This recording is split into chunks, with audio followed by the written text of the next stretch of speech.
महाविकास आघाडी 124 मतदार नाशिकमध्ये विधानसभा मतदारसंघ महाविकास आघाडीचे उमेदवार श्री वसंत निवृत्ती गीते यांचा प्रचार दौरा संपन्न। Gangapur road LIC office, Gadkari Chowk, जिल्हा कोर्ट, CBS येथील वकिलांच्या भेटीगाठी घेऊन प्रचार केला व त्याला प्रतिसादही मिळाला। यावेळी ॲडव्होकेट यतीन वाघ, संजय मराठे, अतुल सानप, अजिंक्य गीते, पंकज जाधव, भूषण टाटिया, अभिजित गोसावी, युवराज ठाकरे आदी उपस्थित होते। आज या ठिकाणी नाशिक मध्य विधानसभेचे भावी आमदार मान्य वसंतभाऊ गीते यांनी कोर्टात सर्व वकील बांधवांच्या गाठी भेटी घेतल्या व सर्व वकील बांधवांनी खूप मोठ्या प्रमाणात त्यांना या ठिकाणी प्रतिसाद दिलेला आहे।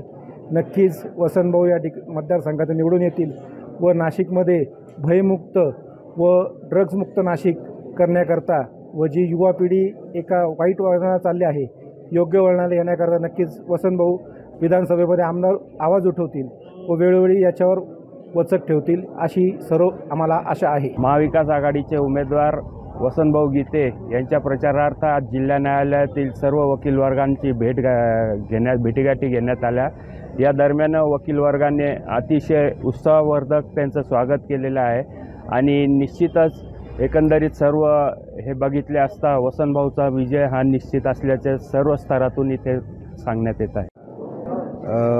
शिवसेना उद्धव बाळासाहेब गटाचे उमेदवार श्री वसंतभाऊ गीते यांनी आज न्यायालयीन परिसरात वकिलांचे जे कार्यालय आहेत तिथे भेट दिलेली आहे आणि एकंदरीत त्यांचा दौरा पाहता एक चांगला आणि उत्स्फूर्त प्रतिसाद त्यांना मिळाले ते एकंदरीत दिसत आहे।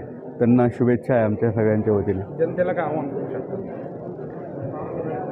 एकंदरीत परिस्थिती पाहता एक वसंतभाऊंसारखा चांगला माणूस किंवा एक चांगलं सरकार देण्यासाठी त्यांच्यासारखे उमेदवार निवडून देणं गरजेचं आहे असं माझं आव्हान आहे। खरं तर आजचं महाराष्ट्रातलं जर चित्र आपण बघितलं, लोकशाही धोक्यामध्ये महाराष्ट्रामध्ये जे अत्यंत गलिच्छ असं राजकारण चाललेलं आहे, संविधान पायंदळी तुडवण्याचं काम चाललेलं आहे, पक्ष फोडण्यापुढे चाललेली आहे आणि नाशिकच्या बाबतीत विचार करायला गेलं तर गेल्या 5-10 वर्षामध्ये एकही नवीन रोजगार आलेला नाही। रोजगार तर नाहीच, परंतु त्याच्या व्यतिरिक्त ड्रग्सचं घाणेरडं राजकारण सत्ताधाऱ्यांनी केलं। ड्रग्स घराघरापर्यंत पोचवल्या, जॉब मात्र पोचवले नाही। तर एकंदरीत हे सर्व गोष्टींचा विचार करता वकील हा समाजातील एक महत्त्वाचा घटक असतो की त्याने लोकांना देखील एक दिशा दाखवली पाहिजे।